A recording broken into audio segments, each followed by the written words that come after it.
안녕하세요. 라디오 전국 일주 아나운서 이규봉입니다. 오늘이 절기상으로 가을이 시작된다는 입추입니다. 가을의 문턱에 들어섰다고는 하지만 그러나 여전히 폭염의 기세가 아주 대단하고요. 곳곳에 소나기도 내리고 있는데요.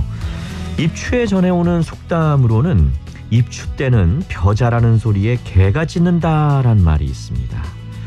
이 무렵이면 일조량이 많아서 벼가 자라는 속도가 어찌나 빠른지 귀가 밝은 개가 알아들을 수 있을 정도라는 뜻인데요.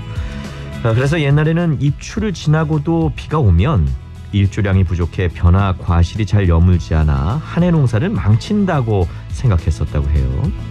그래서 조선시대에는 입추가 지나서도 비가 닷새 이상 이어지면 나라에서 이것이 활짝 깨서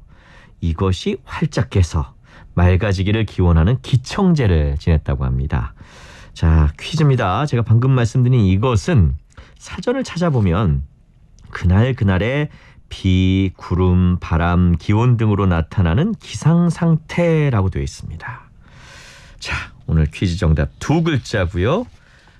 초성 힌트는 니은 쌍시옷입니다. 니은 쌍시옷. 너무 쉽죠? 네, 정답과 함께 여러분은 요즘 이것 때문에 받는 스트레스, 아마 많은 분들이 정말 스트레스 많이 받고 계실 텐데 어떻게 풀고 계신지, 또 여러분이 좋아하는 이것은 어떤 이것인지 이와 관련된 얘기를 좀 많이 보내주시죠. 짧은 글 50원, 긴 글 100원의 휴대전화 유료 문자 샵 9730 또는 무료인 KBS 콩 게시판 이용해서 보내주시면 되고요. 오늘도 변함없이 선물 많이 준비해놓고 있겠습니다. 모바일 커피 쿠폰 쏴드리겠습니다. 자, 수요일입니다. 라디오 전국 일주 출발합니다.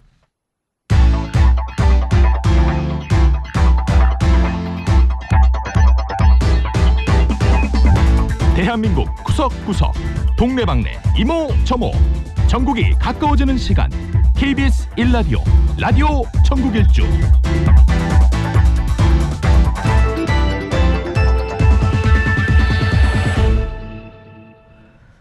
네, 오늘도 먼저 이 시각 교통정보부터 살펴보겠습니다. 공인혜 씨 부탁합니다. 네, 이 시각 교통정보입니다. 한 차례 소나기가 지나가면서 습도는 더 높아졌는데요. 일부 지역의 체감온도 35도까지 치솟았습니다. 냉각수독 차량 관리에도 신경을 쓰셔야겠습니다. 먼저 서울시내 고장난 차의 영향을 크게 받는 곳 내부순환도로 성수 쪽인데요. 홍제램프 조금 못 간 3차로가 고장난 대형 트럭으로 차단되면서 뒤로 성산 램프부터 영향을 받고 있고요. 서부간선 지하도로 일찍 방향 출구를 앞두고 정체 극심한 이유는 2차로가 화물차 사고 차량으로 막혀 있어서입니다. 차선 변경 많은 곳인 만큼 살펴 지나셔야겠습니다.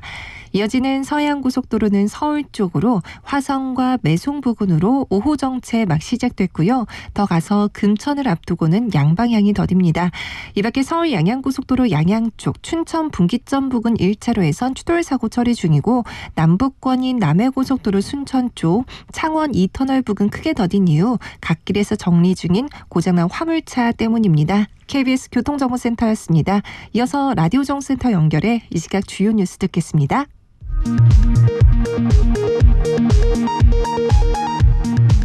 한국개발연구원 KDI가 최근 우리 경제에 대해 내수 부진이 경기 개선을 제약하는 모습을 보이고 있다고 평가했습니다. 국방부가 윤석열 정부 국정과제 중 하나인 병사 휴대전화 소지 시간 확대를 위해 세 차례 시범 운영을 실시한 결과 휴대전화 사용 시간을 평일 기준 일과 후로 한정한 현행 수준을 유지하기로 결정했습니다. 진실화해위원회가 북한 정권의 소가 북송됐다가 인권을 침해당한 제1교포 등에 대한 진실규명을 결정했습니다. 국내 증권사들의 미국 주식 주간 거래 서비스가 사흘째 차질을 빚고 있습니다. 금융감독원은 사실관계를 들여다보고 있다고 밝혔습니다. 질병관리청은 지난주 채집한 말라리아 매개 모기에서 원충이 확인돼 전국에 말라리아 경보를 발령했다고 밝혔습니다. 지금까지 라디오 정보센터 뉴스 편유희였습니다.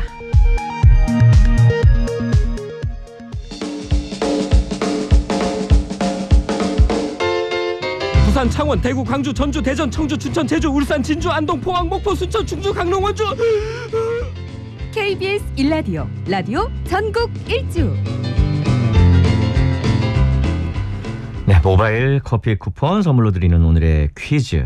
앞서 제가 그 조선시대에는 입추가 지나고도 비가 내리면 농사를 망치기 때문에 이게 좀 활짝해서 맑아지기를 기원하는 기청제를 지냈다고 말씀드렸잖아요. 사실 근데 기청제가 처음 시작된 게 삼국시대 이전부터라고 합니다. 그리고 삼국사기에 따르면 신라시대 때부터 기청제는 국가적인 제사로 지냈고요. 고려와 조선시대 때는 주로 종묘나 사대문에서 기청제를 지냈다는데요. 근데 2011년 8월 3일 서울 국립민속박물관에서 100여 년 만에 또 기청제를 지내서 화제가 된 적도 있었죠. 근데 정말 요즘 이것, 오늘 퀴즈 정답인 이것, 수시로 내리는 소나기와 아주 푹푹 찌는 폭염이 이어지면서 더 견디기가 좀 힘들지 않으시나요? 네, 저는 힘들던데요. 하루빨리 좀 이게 시원해지길 바라는 기청제라도 지금이 딱 이거 올려야 할 시기가 아닌가 싶기도 합니다. 자, 말씀드린 퀴즈 정답 이것은 매일 일기예보에서 아주 자세히 알려주고 있는데요. 자, 여러분 정답과 함께 이런저런 얘기들 많이 보내주고 계세요. 끝번호 3033님. 경북 포항인데요. 오늘 이것 엄청나게 많이 덥습니다 하셨습니다. 포항도 많이 덥군요. 5834님은 저랑 비슷하시네요. 저는 비 오는 날 빼고 다 좋아요 하셨습니다. 저도 이렇게 비 오는 날은 싫죠. 네. 8823님. 제가 좋아하는 이것은 가을입니다. 네. 옷도 예쁘게 입고 가벼워서요. 날 시원해지면 아기랑 놀러 가고 싶네요 하셨습니다. 아기랑 놀러 갈 때 드시라고 커피 쿠폰 하나 선물로 드릴게요. 여다혜님이 콩 게시판으로 겨울에 덜덜 떨면서 빨리 여름이 왔으면 좋겠다는 생각 떠올리며 버티고 있습니다 라고 하셨습니다. 이게 무슨 얘기죠? 겨울에는 여름 생각, 여름엔 겨울 생각을 하시면 더 사신다는 얘기인가요? 네, 6623님. 반백년 사는 동안 이것은 처음인 것 같습니다. 요즘 이걸 얘기하시는 거죠. 내년부터 망고나무, 바나나나무 심어야 하나요? 하셨습니다. 우리 이 기후가 정말 아열대 기후로 바뀌고 있다는 얘기가 있는데 이게 정말 실감이 나는 것 같아요. 망고나무, 바나나나무 재밌네요. 9984님은 김포에서 개인 택시 하고 있습니다. 저는 눈보다는 비가 좋습니다. 왜냐하면 운전하기 힘드니까요 하셨습니다. 단순 명료하시네요. 네, 택시 하시는 분들은 정말 눈길보다는 차라리 빗길이 낫죠. 물론 둘 다 미끄럽긴 합니다만 안전운전 하시길 바랍니다. 9890님 한 번만 더 보겠습니다. 요즘 이것이 너무 이상합니다. 푹푹 찌는가 하면 천둥치며 소나기가 오곤 하네요. 빨리 가을이 오면 좋겠습니다 하셨습니다. 정말 가을 기다리는 분들 많으실 것 같아요. 네, 딱 이거예요. 푹푹 찌는가 하면 천둥치며 소나기가 오고 오늘도 여의도에는 비가 내리다가 다시 갰다가 왔다 갔다 합니다. 네, 참 힘듭니다. 이런 날은. 자, 어쨌든 좋습니다. 이것과 관련된 얘기들 많이들 보내주시기 바라고요. 이제 또 각 지역을 연결해서 지역 소식도 들어봐야겠죠. 오늘 먼저 대구로 가봅니다. 서유리 리포터 안녕하세요. 네, 안녕하세요. 대구입니다. 대구는 정말 그렇지 않아도 더운 대표적인 도시잖아요. 오늘 어떤가요? 네, 말씀하신 것처럼 데프리카로 알려져 있을 만큼 더운 날씨인데 오늘도 폭염 경보 내려져 있습니다. 낮 최고 기온 36도까지 오르는 무더운 날씨 보이고요. 오전부터 저녁 사이 5에서 60mm의 소나기 내리는 곳 있겠습니다. 하늘이 갑자기 어두워진다면 안전한 곳으로 이동하시는 게 좋겠고요. 현재 기온은 35.3도, 습도는 48%입니다. 네, 정말 36도 정도의 더위면 소나기가 오히려 반갑기도 하겠어요. 네. 자, 오늘은 그 대구 서구가 취약계층을 위해 펼치고 있는 행복 나눔 곡간 소식 준비하셨다고요. 네, 대구는 올해 인구의 20% 이상이 만 65세 이상인 초고령 사회에 진입했는데요. 서구는 대구 중에서도 군위군을 제외하고는 어르신이 가장 많이 사는 동네입니다. 네, 취약계층 비율도 높은 편인데요. 이분들에게 생활 속에서 실질적인 도움을 주기 위해서 서구 종합사회복지관 내에 행복 나눔 곡간이 문을 열었습니다. 이용자가 직접 방문해서 원하는 물품을 고를 수도 있고요. 거동이 불편한 분이나 먼 거리 이용자들을 위해서 배달 서비스도 진행을 하고 있습니다. 네. 즉석식품, 조미료, 다과 같은 먹거리를 비롯해서 비누, 휴지, 샴푸 같은 생활용품까지 가득했는데요. 현장으로 가서 이용자분들 만나봤습니다. 이번 달에도 10포인트니까 포인트 맞춰갖고 구매하시면 되고, 어르신 좋아하시는 요 즉석으로 끓여 드실 수 있는 게 요게 2포인트에 요번에는 2개씩 들어가 있어요. 집에 가서 물에 데웠으면 먹으면 돼요. 끓여 드시면 돼요. 그럼 이거 하나 할게요. 네. 전 한번 부쳐 먹어볼까? 네, 튀김가루 요것도, 예. 이거는 어떻게 돼요? 요것도 2포인트고요. 요거 예. 원하시는 만큼 사가시면 돼요. 다 고르셨어요? 네, 네, 요거 제가 넣어드릴게요. 네, 네, 맛있게 잘 먹겠습니다. 아, 이용해보니 너무 좋아요. 요 오니까 직원이 따라다니면서 하나하나 전부 다가 이렇게 이거는 어떻고 저런 거 어떻고 얘기 설명을 다 해줘요. 저는 이제 음식 돼 있는 거, 쌀밥이라는 뭐 이런 거 있죠. 과자 같은 거. 그런 걸 이제 가지고 갔습니다. 집이 가까우니까 뭐 왔다 갔다 해도 되고 뭐 요 맨날 왔다 갔다 해요. 내 친구가 좋다 하면서 니도 한번 동사무소 가서 신청해봐라 이러더라고. 그래갖고 내가 동사무소 갔더니 제가 해당이 되더라고요. 그래가지고 오기가 됐는데 밀가루도 사가가 찌짐고 먹고 액젓도 사가가지고 저는 간장처럼 이렇게 썼거든요. 곰탕 같은 거 있죠. 설렁탕 이것도 사가가고 뭐 이것저것 많이 사가갔어요. 내가 이것을 끓여갖고 먹으려면 시간도 많이 걸리고 힘들잖아요. 여기 오니까 저거를 한 봉지를 뜯어가지고 바로 금방 따뜻하게 떼어가지고 무니까 간단하게 좋았고, 생활용품을 언제라도 가져가서 쓸 수 있다 이래 생각하니까 마음 자체가 편안하고 좋았어요. 네, 뭐 행복 나눔 곳간이라고 하셨는데 그 이름처럼 꼭 필요한 분들에게 아주 활짝 열려 있는 곳간 같은 곳이네요. 근데 앞서 보니까 뭐 이건 1포인트예요, 2포인트, 포인트 얘기가 나오던데 이게 어떤 건가요? 네, 이 행복 나눔 곳간 내에 있는 다양한 물품들을 1에서 4포인트로 각각 측정을 해놓았거든요. 네. 그래서 한 사람당 한 달에 10포인트까지 포인트를 차감하는 방식으로 지원을 합니다. 이걸 돈으로 환산하면 한 달에 2만 원에서 5만 원 정도 된다고 하더라고요. 네. 방문하신 분들이 원하는 물품을 담아서 행복한 표정으로 문을 나서는 모습을 여러 번 발견할 수가 있었고요. 마트나 편의점처럼 공간이 구성되어 있어서 장 보는 것처럼 편하게 물건을 고를 수 있었습니다. 네. 또 유통기한이 임박한 제품은 서비스 물품으로 분류를 해서 포인트 차감 없이 가져갈 수 있도록 한 점도 눈에 띄었습니다. 아, 이것도 좋네요. 사실 그 1인 가구 같은 경우는 간편하게 데워서 먹을 수 있는 음식을 가지고 오면 뭐 재료 낭비 없이 한 끼 먹기에도 아주 훌륭하겠어요. 그렇죠.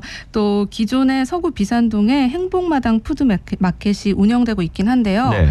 이 한 어르신은 그곳에는 초콜릿 같은 과자류가 많고 또 내당동 쪽에서는 멀어서 잘 안 가게 되더라. 아하. 네, 그런데 이번에 새로 문을 연 곳은 집과 가깝기 때문에 자주 올 수 있어서 좋다라는 말씀하셨습니다. 뭐든 집과 가까워야 돼요, 일단. 그렇죠. 네. 어디든 가까워야지 자주 가게 맞습니다. 되는데, 네, 개소한 지 한 달 반 정도밖에 되지 않았지만 그래서인지 많은 분들에게 좋은 반응 얻고 있거든요. 네. 서구청 복지정책과 남소희 주무관에게 자세한 이야기 들어봤습니다.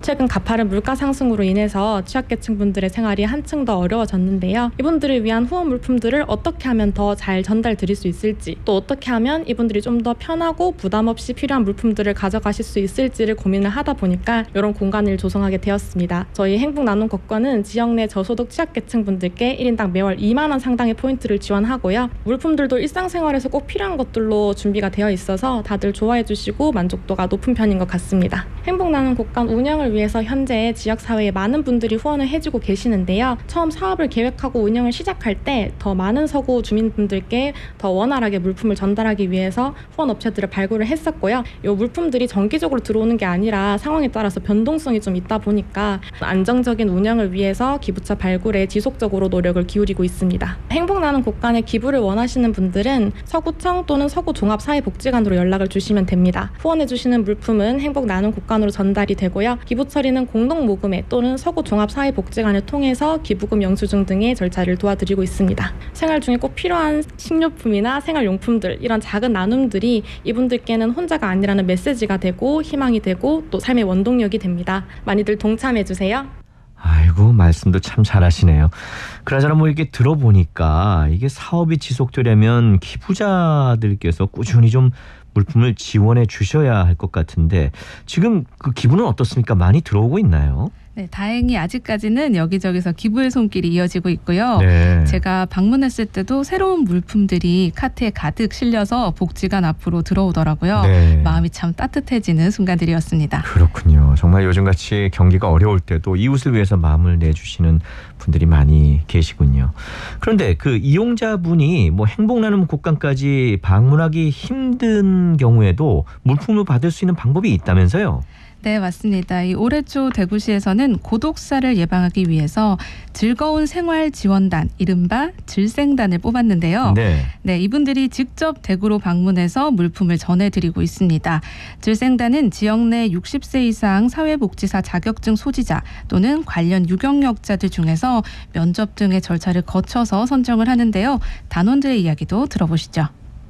이영숙입니다. 생필품 이런 걸 위주로 해갖고 어른들이 많이 좋아하시더라고요. 남자 어른분들 같은 경우는 이제 즉석밥, 즉석식품 이런 걸 많이 원하기도 하십니다. 찾아뵙고 이제 물품을 갖다 드리고 이렇게 했는데 너무 고마워하시더라고. 정말 좋아하시니까 저 역시도 또 기분이 더 좋았어요. 일일이 이렇게 손이 못 가는 분들이 아마 있을 거예요. 그거를 저희들이 이제 해야 되겠다는 그런 마음이에요. 성영옥입니다. 저희들이 필요한 물품들을 챙겨서 전달을 하는 과정이 있었어요. 얼마 전에 가니까 그분은 우울증도 있었고 혼자 좀 고립된 듯한 그런 느낌을 받았고요. 그래서 요 가까운 곳에 있으니까 바람도 쏘일 겸 나들이 하는 겸 해서 또 내가 먹고 싶은 걸 직접 골라서 이렇게 담을 수 있는 기쁨도 있고 하니까 나오셔서 다음 달부터는 직접 챙겨서 이렇게 가시는 것도 어떻겠냐고 이제 권유도 해드렸거든요. 사람들이 많은 곳으로 자꾸 이렇게 이끌어내는 하나의 어떤 매개체가 되지 않을까. 디딤돌이 될 수 있는 어떤 역할을 할 수 있을 것 같아요. 이 나눔 곳간이. 그랬으면 좋겠습니다. 기부와 복지, 노인 일자리 사업을 연계한 행복 나눔 곳간이 안전망 역할을 해서 지역사회 곳곳에서 소외되는 분들 없길 바랍니다. 지금까지 대구였습니다. 네, 행복 나눔 곳간. 네, 잘 들었습니다. 정말 대구 소식 잘 들었고요. 서유리 리포터와 함께했습니다. 자, 대구에 이어서 이번엔 강릉으로 또 가보죠. 최정화 리포터. 네, 안녕하세요. 강릉입니다. 네, 뭐 강릉은 17일째 열대야가 이어진다는 기사 며칠 전에 본 것 같은데. 네, 19일째. 이제 19일째가 됐군요. 네, 어제도 더웠거든요. 오늘도 여전히 덥습니까? 네, 지금도 덥습니다. 현재 기온 32도 보이고 있고요. 폭염 특보도 발효 중인데요. 한편 대기가 불안정해지면서 오늘 오전부터 밤사이 시간당 30mm 안팎의 세찬 소나기 내리는 곳도 있다고 하니까요. 안전사고 발생하지 않도록 주의가 필요하겠습니다. 네. 요즘 그 평균 수명이 이제 점차 높아지면서 네. 노년기를 어떻게 하면 잘 보낼 수 있을까? 이게 우리 모두의 정말 관심사가 됐어요. 네, 맞아요. 근데 그 강릉에 가면 그 누구보다 열심히 노년 생활 즐기는 어르신들이 계시다면서요? 네, 요즘 고령화 사회가 되면서 이 노후에 다양한 활동하는 어르신들도 참 많아졌죠. 네. 그런데 강릉에서는 이 농사만 짓던 시골 마을 어르신들이 그림 작가로 변신해서 이 직접 그린 그림으로 문구점까지 열어 화제가 되고 있습니다. 네. 선 하나 제대로 긋지 못했던 어르신들이 4년 동안 이 마을 문화 활동가들의 도움을 받아 어엿한 작가가 된 셈인데요. 백지위의 어르신들이 일군 풍성한 황혼의 작품전으로 여러분을 초대합니다. 안녕하세요. 우리 다 잘 그래요. 여러 가지 꽃, 사람 뭐 보이는 대로 다 그랬어요. 내가 77인데요. 내가 제일 어려요. 80이 다 넘었어요. 저녁으로 잠 안 올 때 불 켜놓고 그리고 이래. 우리 뒤에 담에 심어놓은 거 보고 생각하면서 그거 보면서 그랬지. 우리 아들이 엄마가 처음에는 이상하게 그리더니 잘 그린다고. 마음이 이렇게 차분해지고 그렇게 돼요. 처음에는 이 연필로 이렇게 하는 것도 안 되고 어렸을 때도 그땐 공부라는 게 뭐 있었나요? 먹고 살기 바쁜데. 그러는데 이제는 이런 거 하니까 얼마나 좋은지 몰라요. 그저 땅만 파다가 이런 거 하니 얼마나 좋은지 몰라요. 처음엔 원도 못 그렸어요. 할머니들이 연필을 못 지어봐가지고. 근데 차츰 해가지고 뭐 명암이라든가 색채 변화든가 이런 거를 변화를 주고 숙제도 집에 가서 엄청 열심히 그려갖고 오니까 너무 신나고 진짜 좋아요. 네, 이분들 그 말씀하시는 목소리에서 열정이 아주 팍팍 느껴집니다. 네. 근데 이분들도 이런 작품 활동을 하겠다고 결심하셨을 때는 뭔가 좀 계기가 있으셨을 거 아니에요? 네, 맞아요. 이 평균 나이 77세. 이번에 그림 수업에 참여하게 된 이 15명의 어르신들은 대부분 평생을 농사일에만 전념하고 살아오신 분들입니다. 네. 그러다가 강릉시가 이 문화도시 조성 사업의 일환으로 마을 문화를 디자인하다라는 프로그램을 진행하게 됐고요. 마을 문화 디자이너 9명이 상대적으로 이 문화 소외 지역 주민들을 찾아가서 마을 고유의 문화를 발굴하고 또 주민들이 지속적인 이 문화 활동을 체험하고 향유할 수 있도록 지원을 하게 됩니다. 네. 그렇게 마을 문화 지원 사업으로 시작된 어르신들의 미술 수업. 처음에는 연필을 주는 법도 또 선을 긋는 것도 어색했지만 이 문화 활동가들의 도움을 받아서 조금씩 이 그림의 재미에 빠져들게 됐다고 합니다. 그야말로 평생 아주 바쁘게 농사만 지으시다가 새로운 취미가 생기신 거네요. 아, 네, 맞아요. 이제 4년이 지났는데요. 지금은 작품에 자신의 이야기를 담을 수 있을 정도로 어엿한 작가가 됐습니다. 네. 제대로 배우지도 못하고 가족들을 부양하기 위해 부지런히 달려온 인생. 이 자식 농사까지 다 지은 후에야 어르신들은 황혼의 캠퍼스를 펼쳐두고 그들의 그림이 이제 세상에 인정을 받기 시작한 것이죠. 어르신들의 작품에는 정말 인생이 담겨 있습니다. 파란 교복을 입고 수줍은 듯한 표정을 짓고 있는 한 소녀의 그림은 이 백발의 할머니가 어린 시절 중학교에 진학했으면 어땠을까 상상하면서 그린 자신의 모습이라고 하더라고요. 네. 지나간 계절들을 이 캔버스에 담아내며 사각사각 그림 농사를 짓고 있는 어르신들의 이야기 계속 만나보시죠. 난 교복 입어간 사람. 요거. 이게 어머님 그린 거예요? 예. 내가 이런 교복을 입었으면 내가 얼마나 더 잘 살까, 농사 안 짓고 잘 살까 이런 생각을 했죠. 그런 걸 하나 못 입어봤으니까 우리들은. 자랑 좀 했지요. 우리 자손들 있는데 내가 이런 때가 있나 이랬다고요. 나는 내 자화상을 하나 그리고 싶고 학교 다닐 때 사진 있으니까 한번 그려보고 싶지. 그걸 언젠가는 될 줄 몰라. 그건 미지수고. 부모들 그림을 그리고 싶죠. 부모님들 얼굴이고 이런 거 좀 그리고 보고 싶는데 그게 안 되지요 뭐. 우리 손주들 얼굴 이렇게 그리고 싶은데 잘 안 될 것 같아. 영감 얼굴이 한번 그리고 싶어요. 아마 돌아가신 지 20년이 넘었어. 꿈에도 봐도 그냥 힐끔 뒤다 보곤 내 빼더라고. 하는 데까지 해보려고. 잘 하지는 못해도. 우리 어머니들 앞으로 계속 우리 함께 가요. 네. 삶의 이야기를 그림으로 표현하는 우리 어르신 작가님들 참 들으면 들을수록 대단하시다는 생각이 듭니다. 네. 그나저나 그 이분들 작품을 좀 더 여러 곳 많은 곳에서 만나볼 수 있다면 좋겠다는 생각도 드는데 네. 이번에 특별한 문구점이 또 문을 열었다고요? 네, 이 어르신들의 그림은 엽서와 열쇠고리 등 22개의 상품에 담겨서 이 지킴이 문구점에서 판매가 됩니다. 네. 처음에는 단순한 이 마을 문화 지원 사업으로 시작했지만 어르신들의 안정적이고 또 지속적인 예술 활동을 위해서 자발적으로 이 문구점까지 열게 된 것이죠. 특히 마을 어르신들의 삶의 이야기가 담긴 그림 엽서와 노트 등은 이 버려지는 원부자재를 활용해서 만든 것이어서 또 지속 가능한 지구 환경을 함께 고민해 볼 수 있는 의미 있는 시간이기도 합니다. 네. 이번 지킴이 문구점의 수익성이 확인되면 향후 어르신들의 활동이 경제적 자립까지 이어지는 방안도 마련될 예정인데요. 볼거리 가득한 지킴이 문구점 저도 둘러보고 왔습니다. 문구점에서 만난 손님과 또 사업을 주관하고 있는 천영주 프로젝트 매니저 강릉문화재단 김현주 팀장의 이야기 들어보시죠. 문구점 이렇게 와보시니까 어떠세요? 되게 색달라요. 이게 다 개개인의 스토리가 담겨있는 문구라 그래서 더 의미가 깊고 그래서 지금 저도 몇 개 사려고 지금 몇 개 고르고 있거든요.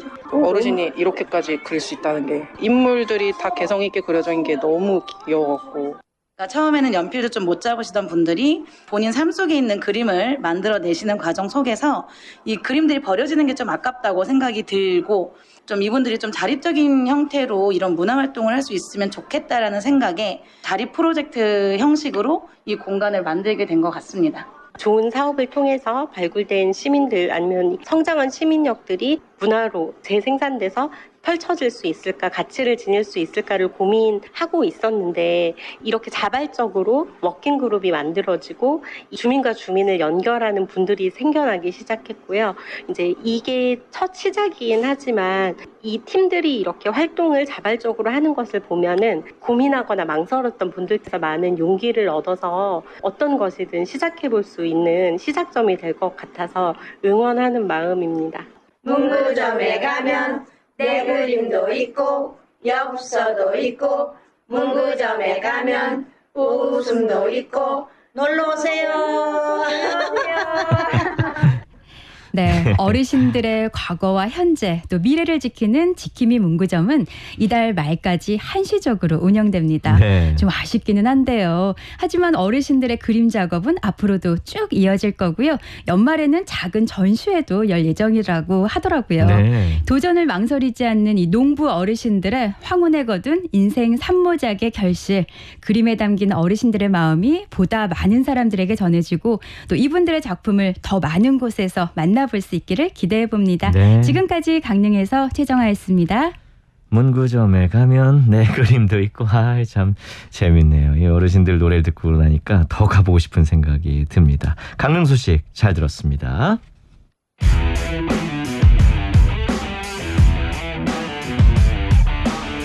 라디오 전국 일주 지역시사 포커스 팔도 기자가 간다. 지역 시사 포커스 팔도 기자가 간다. 오늘은 전주를 비롯해서 전북권 소식 자세히 짚어보겠습니다. 전북 도민일보 김미진 기자 전화 연결합니다. 안녕하십니까? 네, 안녕하세요. 자, 먼저 이 소식부터 좀 들어보죠. 전북대학교 통합정보 시스템이 해킹을 당해서 지금 재학생과 졸업생 등 약 32만 명의 개인정보가 유출됐다죠. 네, 전북대 학사 업무를 관리하는 통합정보 시스템이 해킹이 됐습니다. 이곳에 해커의 공격이 가해진 것은 지난달 28일부터 3차례였는데요. 대학 측의 조사 결과 재학생뿐 아니라 1947년 개교 이후 77년 동안 전북대를 다녔던 졸업생은 물론 또 지금 평생교육원 회원까지 32만 2,425명의 개인정보가 유출된 것으로 파악됐습니다. 네. 그 유출된 개인정보는 학생과 졸업생의 경우 이름과 주민등록번호, 전화번호, 학사정보를 비롯해서 74개 항목이나 되고요. 또 평생교육원 회원의 경우는 29개 항목입니다. 여기에는 그 전북대 출신 국회의원과 도의원, 또 교육감 교수 등도 포함된 것으로 확인돼서 파장이 커지고 있습니다. 근데 더 큰 문제는 이런 사실을 전북대가 뒤늦게 알렸다면서요. 네, 대학 측은 8월 1일에서야 홈페이지를 통해 이 개인정보 유출 사실을 안내했고요. 사과의 글을 올렸습니다. 2차 피해가 우려되니 각별한 주의를 부탁드린다고 밝혔는데요. 그리고 또 현황 파악 후에 적절한 보상 조치를 검토한다고 밝혔습니다. 네. 그러나 7월 28일 사건 발생 후 나흘 만에 개인정보 유출 사실을 알려서 뒤늦은 대처에 대한 비판도 이어지고 있습니다. 아니 그러면 전북대 측이 해킹 사실을 파악한 건 언제였습니까?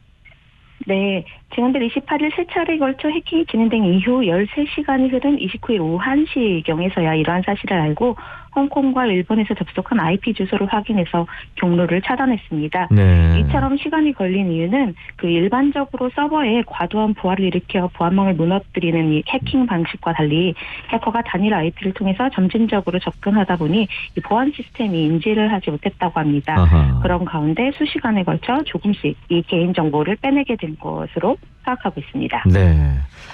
와, 32만여 명의 개인정보가, 그것도 재학생과 졸업생은 듣자니까 뭐 74개 항목이 이제 유출됐다고 하던데 74개 항목이면 민감한 정보도 꽤 많을 것 같은데요. 네, 양적으로 보면 이 통합 정보 시스템에 있는 재학생과 졸업생의 정보가 거의 다 유출된 거나 다름이 없는데요. 주민번호, 학점, 또 사진은 물론 집 주소와 부모 이름까지 이런 상세한 개인정보가 엮여있기 때문에 2차 범죄로 활용될 우려가 커지고 있습니다. 네.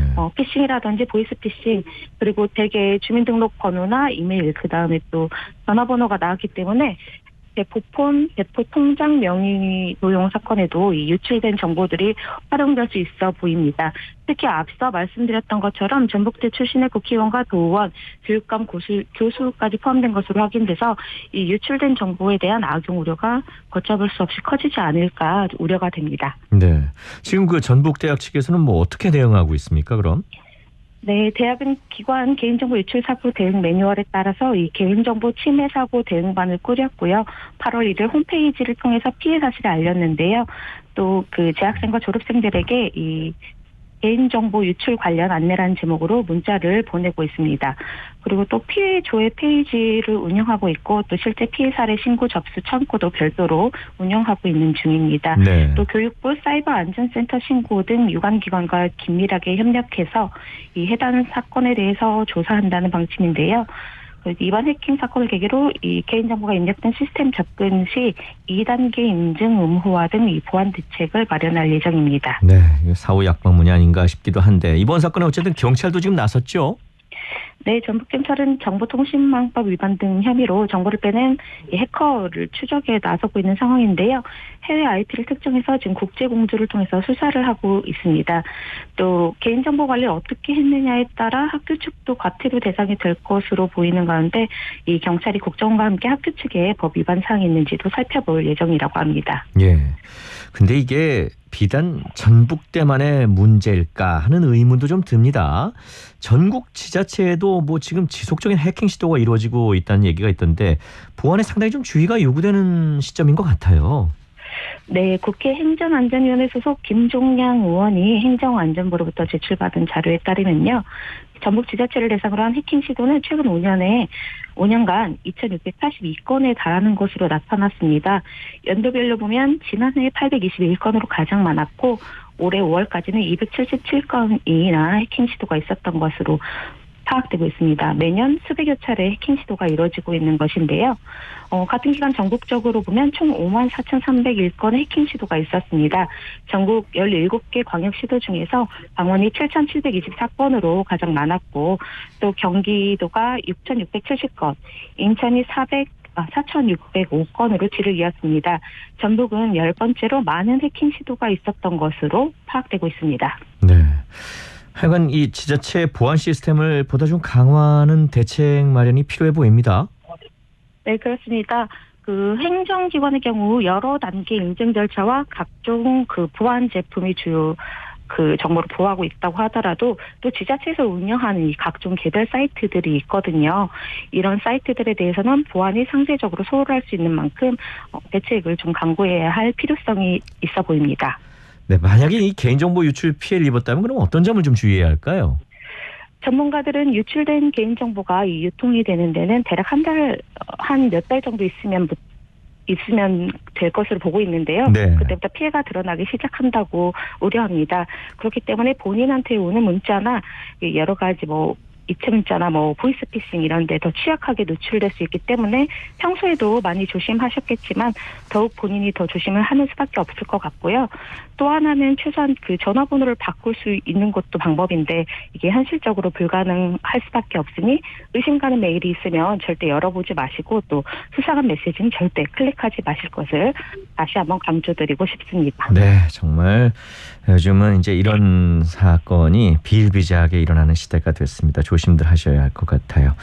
자, 지역시사 포커스 팔도 기자가 간다. 오늘은 전북대학교 통합정보시스템의 해킹 소식을 집중적으로 좀 다뤄봤습니다. 전북도민일보 김미진 기자와 함께했습니다. 고맙습니다. 네, 감사합니다. 네, 1부 순서 여기서 마무리하겠습니다.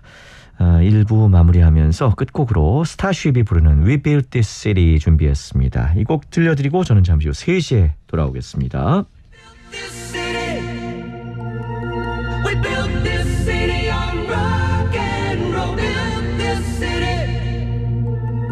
We built this city on rock and roll.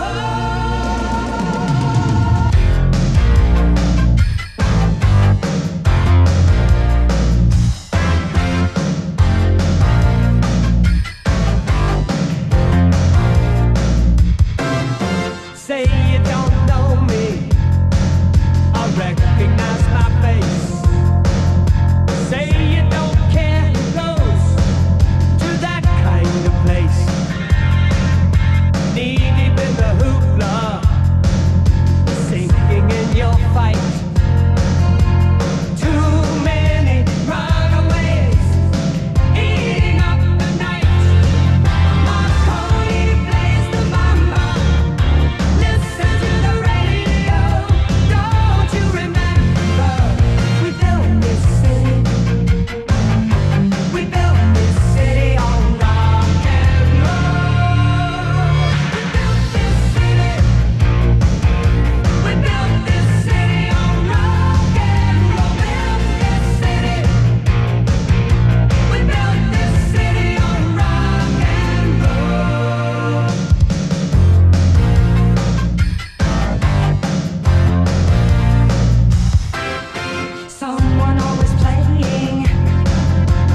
58분 날씨.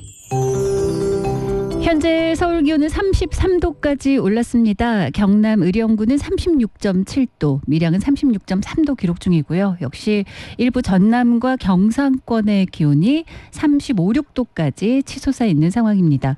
오늘 역시 전국 대부분 지역으로 폭염 경보가 발효된 절기상은 입추입니다.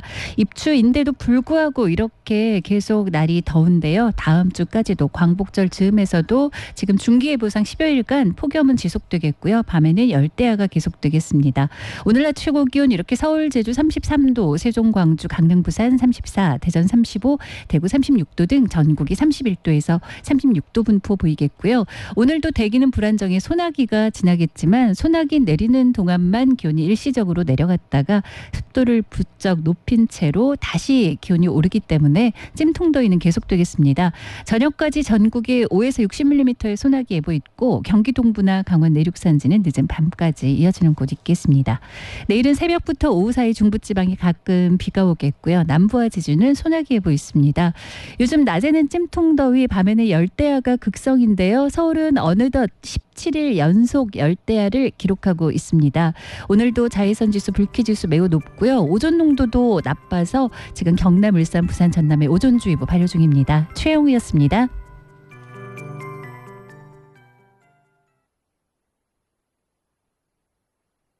정성을 다하는 국민의 방송 KBS가 3시를 알려드립니다.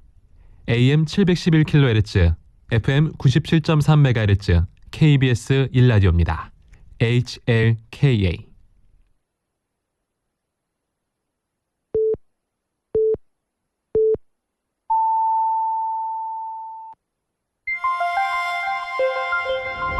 대한민국 중심 채널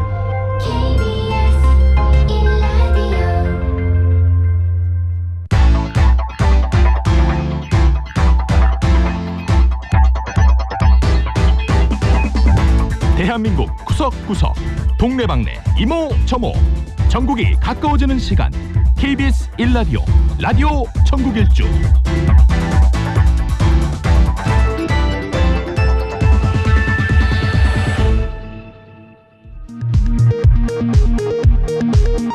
이 시각 라디오 정보센터 뉴스입니다. 국회 과학기술정보방송통신위원회가 공영방송 이사선임 과정의 적법성을 따지는 방송장악 청문회를 이달 중 모두 3차례 열기로 했습니다. 국민의힘은 추가 청문회 개최를 반대하며 표결에 불참했습니다. 국민의힘은 야권이 제기하는 임성근 전 해병대 1사단장 구명 로비 의혹, 최재형 목사의 탄핵 가짜뉴스 모의 의혹 등을 사기 탄핵 공작으로 규정하고 이를 규명하기 위한 태스크포스를 꾸렸습니다. 더불어민주당 검찰 독재 정치 탄압 대책위는 야당과 야당 보좌진, 언론인에 대한 검찰의 통신 조회에 대해 무차별적 통신 사찰이자 정치 사찰이며 공권력 남용이라고 비판했습니다.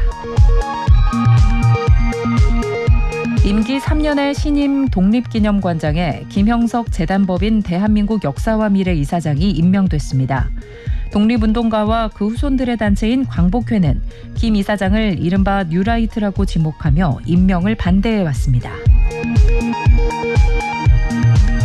파리올림픽 배드민턴 여자 단식에서 금메달을 딴 안세영 선수가 자신의 부상 등을 언급하며 대한배드민턴협회를 강력히 비판한 데 이어 메달리스트 기자회견 불참은 자신의 뜻이 아니라 협회 지시에 따른 것이라고 밝혔습니다. 김태규 배드민턴협회 회장은 안 선수와의 갈등은 없었다고 주장했습니다. 이른바 대장동 50억 클럽 의혹의 당사자로 지목된 권순일 전 대법관이 변호사로 등록하지 않은 채 대장동 개발업체 화천대유 자산관리 고문으로 활동한 혐의로 재판에 넘겨졌습니다. 검찰은 또 다른 50억 클럽 당사자로 지목된 머니투데이 홍선근 회장도 청탁금지법 위반 혐의로 불구속 기소했습니다. 지난 6월 우리나라 경상수지 흑자는 6년 9개월 만에 최대 규모인 122억 6천만 달러로 집계됐습니다. 지금까지 라디오 정보센터 뉴스 편유희였습니다.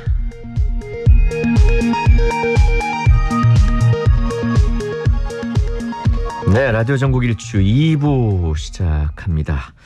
자, 오늘이 이제 가을이 시작되는 입추라고 말씀드렸는데요. 그러나 뭐 가을은 여전히 멀게만 느껴집니다. 등에서는 아직도 땀이 줄줄 흐르는데요. 사실 가장 덥다는 그 삼복 중 말복이 이제 다음 주 수요일입니다. 그런데 좀 신기하지 않습니까? 입추가 먼저인 그 이유 말이죠.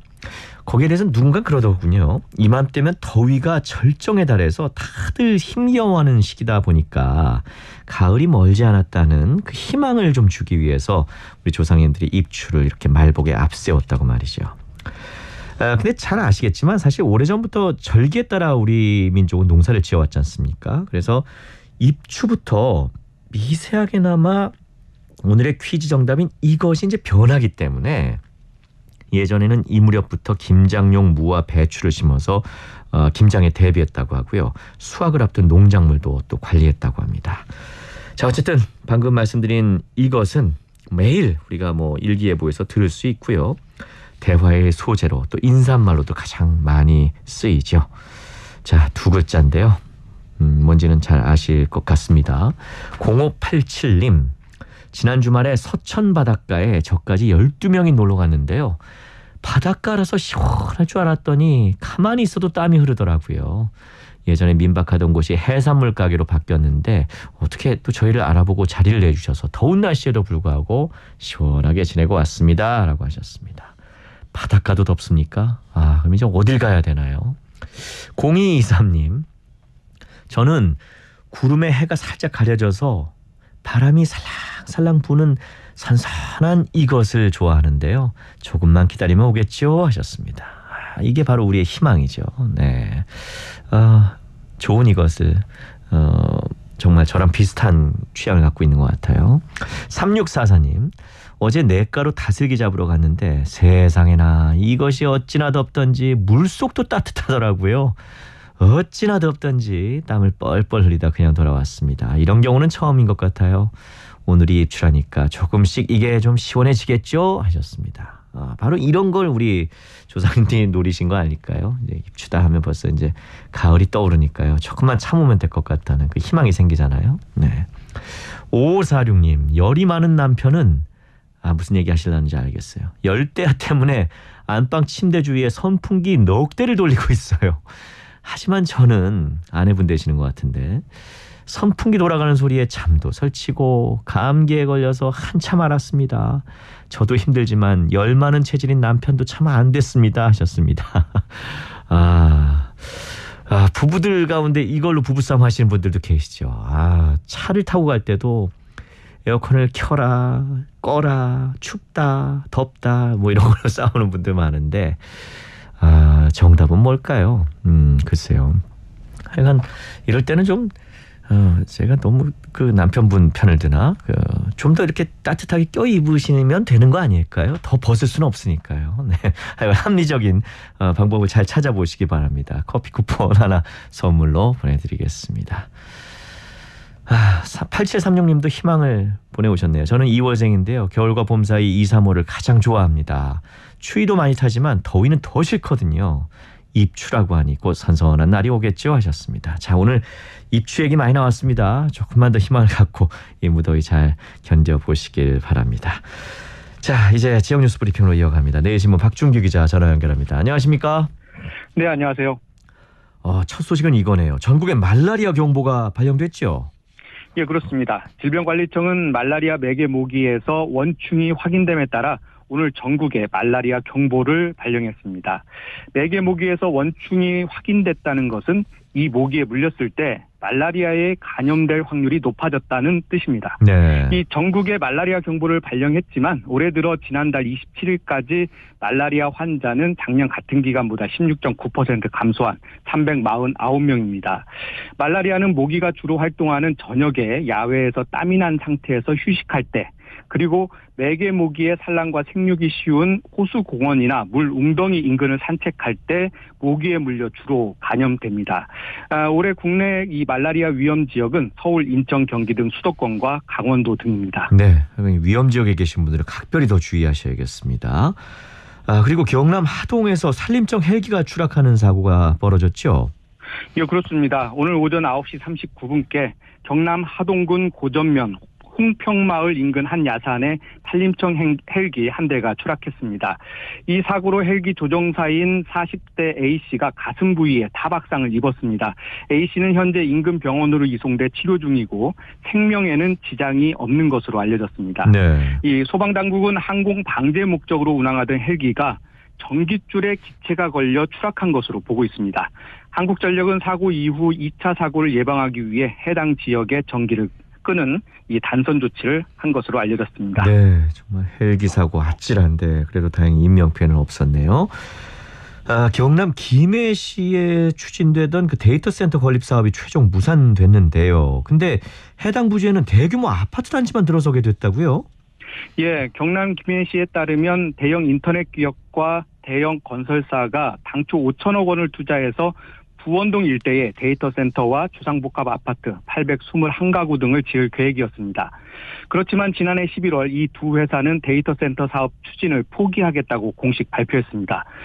그러다가 지난 5월께 대형 건설사가 개발계획상 공동주택과 데이터 센터를 공동주택으로 바꿔 사업을 추진하겠다고 제안했고 김해시가 이후 내부 검토를 거쳐 이 의견을 수용하면서 최종적으로 개발계획 변경 절차를 진행하기로 했습니다. 네.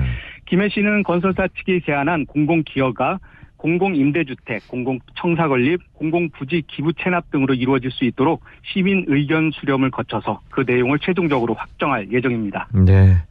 그리고 금호타이어 광주공장 근로자 사망사고를 조사 중인데 지금 경찰이요. 가해자를 형사 입건하고 또 추가 책임자를 확인하기 위해서 지금 수사를 확대 중이라고요. 예, 광주경찰청 형사기동대는 업무상 과실치사 혐의로 지게차 운전자 A씨를 불구속 입건했다고 밝혔습니다. A씨는 지난달 2일 광주 광산구 금호타이어 광주 공장 내에서 지게차로 고무를 운반하다 그 옆을 지나던 40대 근로자 B씨를 숨지게 한 혐의를 받고 있습니다. 당시 A씨가 지게차를 급정거하면서 운반 중인 고무가 B씨에게 쏟아졌고 그 충격으로 바닥에 머리를 다친 B씨는 병원 치료를 받았지만 19일 만에 숨졌습니다. 네. 이 경찰은 A씨가 지게차 운행 과정에서 안전조치를 미흡하게 했다는 점을 일부 확인한 것으로 알려졌습니다. 또 담당 팀장, 파트장, 공장장 등 이 상급자들에게도 사고 책임을 물을 수 있을지 관련자와 이 참고인 등을 불러 조사하기로 했습니다. 과실 여부가 드러나게 되면 추가 입건한다는 것이 경찰의 입장입니다. 네, 그렇군요. 그리고 무안국제공항과 중국 상하이를 연결하는 전기노선 취향 계획이 지금 차질을 빚고 있는데 이 때문에 항공편을 이용하려는 지역 주민들 불편이 크다면서요? 예, 전남도는 지난해 9월 동방항공과 이 상하이 무안국제공항 전기노선 취향 업무 협약을 체결하고 동방항공이 작년 11월부터 주 2회 전기노선을 운항하기로 했습니다. 그렇지만 협약이 이루어진 지 거의 1년이 지난 현재까지 무안 상하이 전기노선은 개설되지 않고 있습니다. 이 무안 상하이 전기노선은 2019년부터 폐지된 상태입니다. 이 동방항공 측은 작년 9월 업무 협약 후 항공 수요를 조사한 결과 전기노선 취향 타당성이 없다고 결론을 내린 것으로 전해졌습니다. 네. 앞서 무안공항과 일본 사가현에 오가는 이 전기노선도 현지 공항 사정 때문에 개설되지 못하고 취소됐습니다. 현재 무안공항에서는 중국 장자제 주 4회, 영길 주 2회, 몽골 울란바토르 주 2회 등 국제선 전기노선 3편이 운항 중입니다. 예, 그렇군요. 알겠습니다. 여기까지 듣죠. 잘 들었습니다. 네, 고맙습니다. 네, 지역 뉴스 브리핑 내일신문 박준규 기자와 함께했습니다. C'est si bon de partir n'importe où. Bras dessus, bras dessous. 이규봉 아나운서와 여러분의 오후를 함께하는 KBS 라디오 전국 일주. C'est si bon.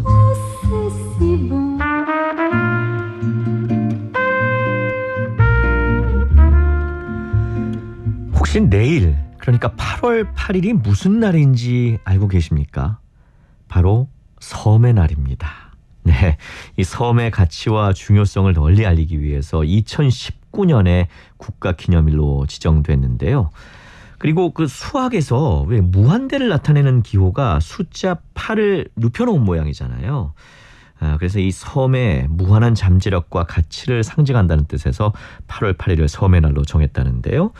실제로 우리 섬들이 얼마나 소중하고 또 대단한지 무려 20여 년 동안 섬 연구에 매진하며 섬 주민들을 위해 애쓰는 분이 있습니다.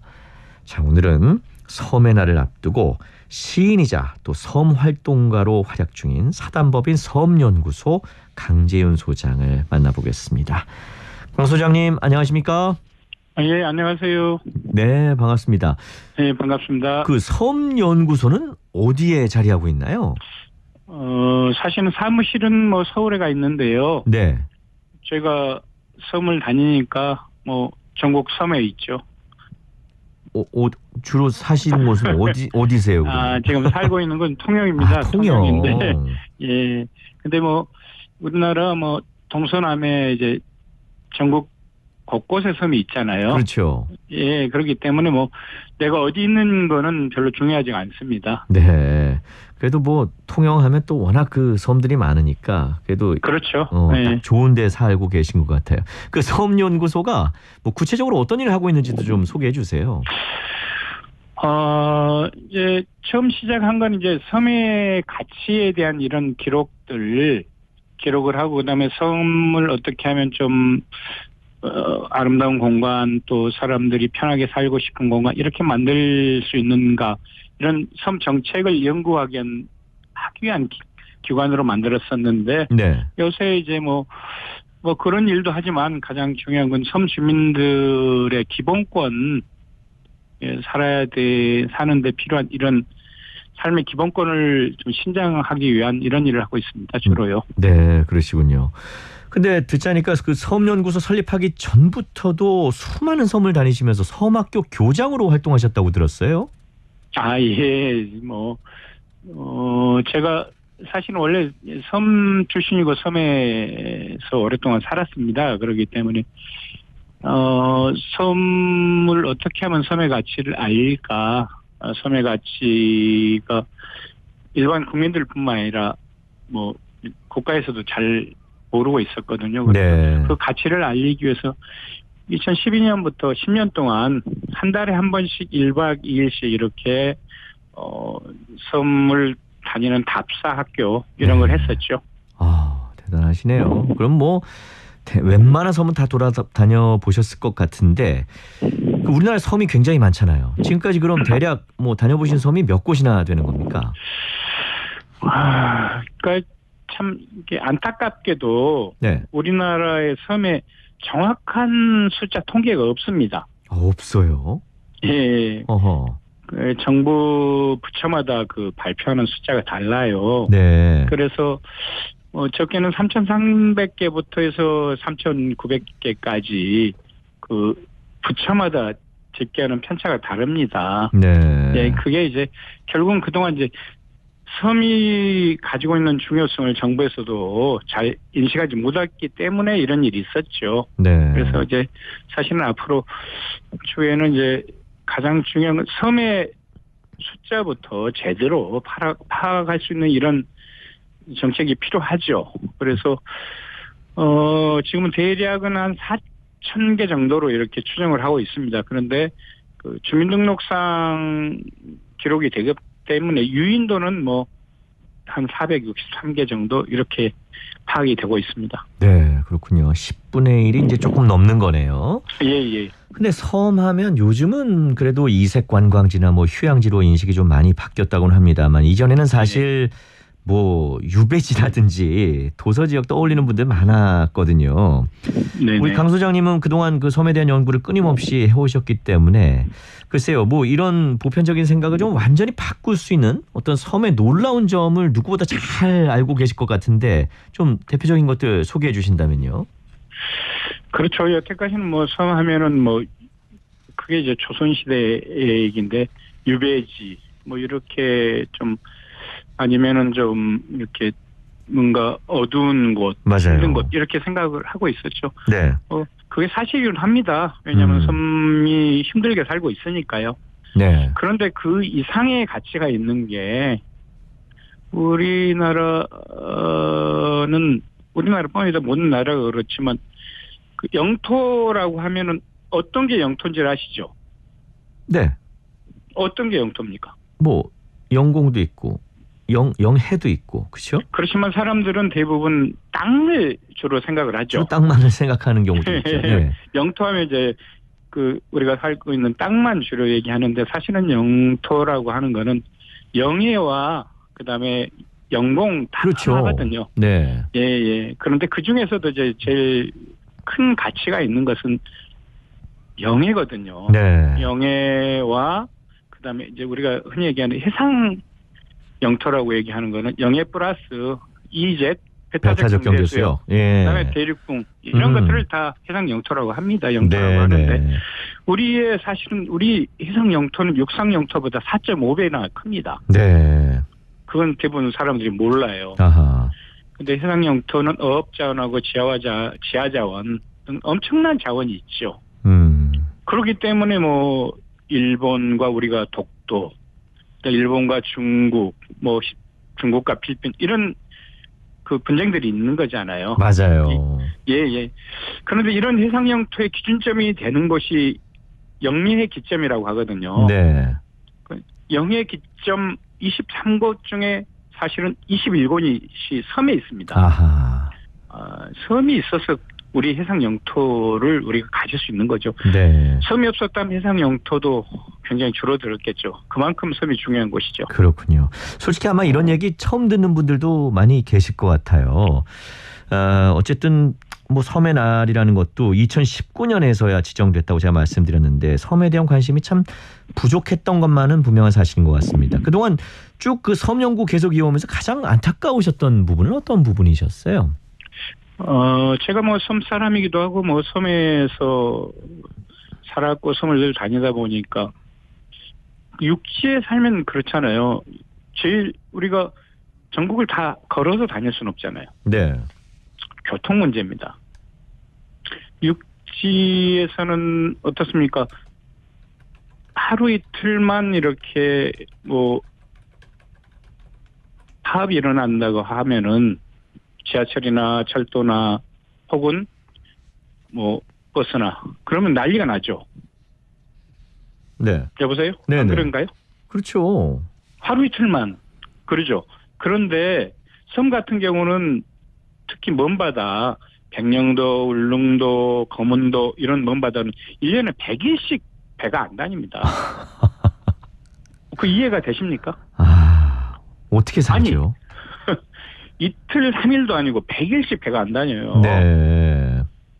그게 이제 먼바다 섬이고 가까운 섬도 1년에 평균 60일 정도 배가 안 다닙니다. 네. 육지에서 60일 배가 안 다니면 차가 안 다니면 어떻겠습니까? 난리가 나죠. 그런데 섬에서는 그런 거를 다 견뎌야 되고 여태까지 견디고 살았습니다. 그러니까 이게 참 문제가 어떤 실질적인 문제가 생겨도 섬 주민들은 일단 좀 참아라. 뭐 뭔가 좀 바다에 있기 때문에 적극적으로 나서기도 힘든 상황일 것 같아요. 그렇죠. 왜냐하면 섬이 인구가 적잖아요. 네. 요새는 모든 게 전부 다 그 표수로 계산을 하잖아요. 네. 그러니까 지원하는 것도 표 이렇게 하니까 섬은 그 가치에 비해서 인구가 적게 살기 때문에 지원이 적었던 거죠. 네, 그런 것이 문제가 됐죠. 참 이 말씀을 듣고 보니까 이 섬 주민들의 뭐랄까요, 이 권익 보호랄까, 그리고 그 섬의 어떤 가치, 그 환경 보호를 좀 전담하는 그런 기관도 좀 생겨야 하지 않나 이런 생각도 좀 듭니다. 물론 이제 환경 보호도 중요합니다. 그래서 뭐 섬 하면은 우리가 대표적으로 생각하는 게 섬은 환경이 잘 보존됐다 네. 이렇게 생각을 하죠. 자연환경, 뭐 문화환경 모든 게 다 그렇게 생각을 하죠. 네. 그렇지만 뭐 사실은 섬 지역도 많은 섬 지역이 국립공원이에요. 네. 국립공원이나 뭐 해양공원 뭐 이렇게 지정이 돼 있어서 이미 환경 보호는 많이 되고 있어요.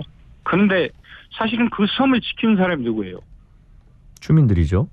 주민들이죠. 네. 그런데 주민들의 권익 보호에 대해서는 전혀 생각을 안 합니다. 네. 그래서 사실은 뭐 환경 보호, 생물 자원의 환경 보호도 중요하지만 섬 주민들의 의뢰의 권익을 보호할 수 있는 그런 기관이 필요하죠. 네. 그래서 이제 생긴 게 우리 섬연구소에서 정부의 제안에서 만들었던 것이 2021년에 물론 한국섬진흥원인데요. 네. 근데 이게 대부분 정책 연구가 중심이다 보니까 섬주민권익부나 이런 일에는 좀 주력하지 못한 한계가 있습니다. 그래서 섬진흥원을 정책 연구뿐만 아니라 섬주민권익부에도 적극 활동할 수 있는 이런 조직으로 만들 수 있는 조직 개편이 필요한가 생각됩니다. 그렇군요. 뭐 말씀을 나누다 보니까 참 시간이 한정되어 있다는 게 참 아쉬운데요. 끝으로 뭐 요즘 좀 가장 관심을 혹시 기울이시는 일이 있다면 어떤 부분인지 좀 전해주시죠. 네, 여전히 이제 제일 큰 문제는 이제 교통권 문제입니다. 이동권이죠. 네. 대부분의 이제 섬들은 조금만 뭐 날씨가 나쁘거나 이래도 배가 못 뜨거든요. 네. 배가 못 뜨면 모든 게 끝이 납니다. 그렇죠. 그러니까 우리가 뭐 거기 관광을 얘기하고 온갖 얘기를 하지만 관광을 하더라도 들어갔다 못 나오면 못 나오잖아요. 그렇죠.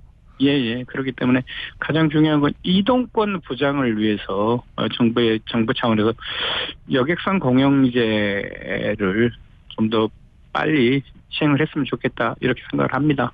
네, 그렇군요.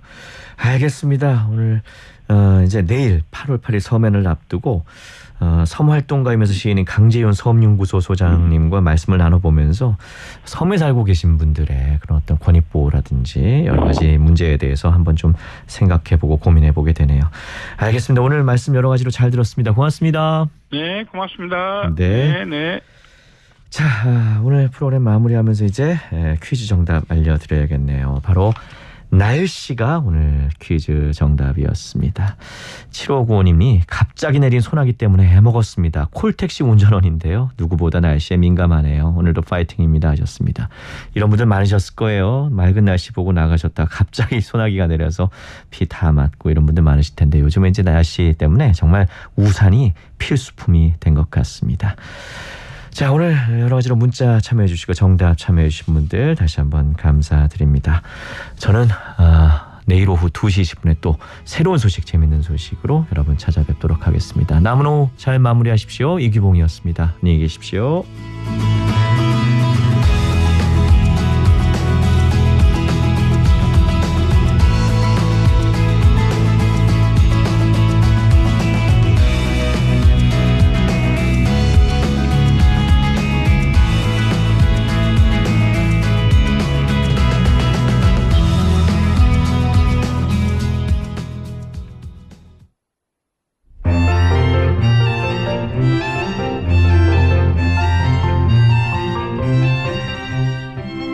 내 마음의 동요.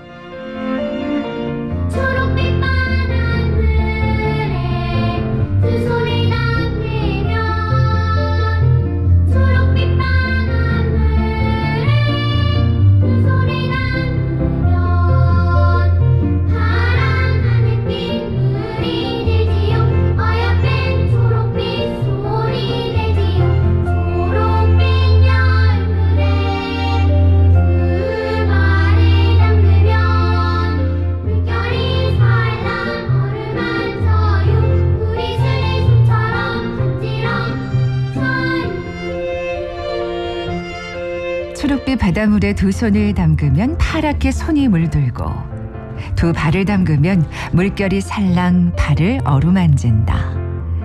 오감을 깨우는 듯 산뜻한 모랫말에 경쾌한 멜로디와 리듬으로 우리를 시원하게 해주는 여름 동요 초록바다. 아동문학가 박경종이 고향인 함경남도 홍원 앞바다에 대한 그리움을 담은 동시에 작곡자이자 교육자였던 이계석이 곡을 붙인 동요로 1958년 KBS의 밝고 아름다운 노래 부르기 캠페인을 통해 발표됐습니다. 마땅히 놀거리가 없던 그 시절 어린이들이 신나게 부를 수 있는 노래를 선사한 것인데요. 전쟁의 아픔 속에서 탄생해 오랜 세월이 흐른 지금까지 어린이들 곁을 지키고 있습니다. 바다에 가서 손과 발을 담그며 이 노래를 흥얼거리지 않은 어린이가 있을까요? 하지만 지금은 우리가 어린 시절 만났던 에메랄드빛 바다, 파란 하늘과 닮은 깨끗한 바다를 되찾는 게 온 인류의 숙제가 돼버렸는데요. 깨끗한 자연, 순수한 동심을 대변하는 듯한 초록바다. 올여름 동요 초록바다와 함께 우리의 몸과 마음 그리고 온 세상을 다시 한번 초록빛으로 물들여보면 어떨까요? 초록빛 바닷물에 두 손을 담그면 초록빛 바닷물에 두 손을 담그면 파란 하늘빛 물이 되지요. 어여쁜 초록빛 손이 되지요. 초록빛 열물에 두 발을 담그면 물결이 살랑 어루만져요. 우리 슬리손처럼 간지럼져요.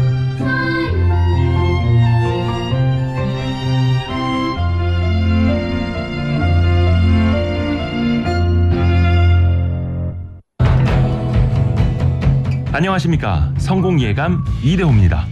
근데 야구장에서 홈런을 잘 치는 그 이대호는 아닙니다. 물론 저도 이대호입니다. 여러분이 성공의 홈런을 잘 치도록 도와드리는 성공 코치 이대호입니다.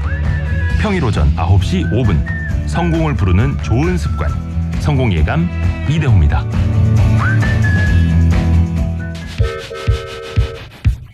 KBS 1라디오 신성원의 오늘 세계는 바쁜 일상 쏟아지는 뉴스 속에서 꼭 알아야 할 국제사회 소식을 글로벌 배송으로 전합니다. 월요일에서 금요일까지 매일 11시 5분 신성원의 오늘 세계는에서 더 가까워진 국제사회를 만나보세요. 지금 시각은 3시 30분입니다. KBS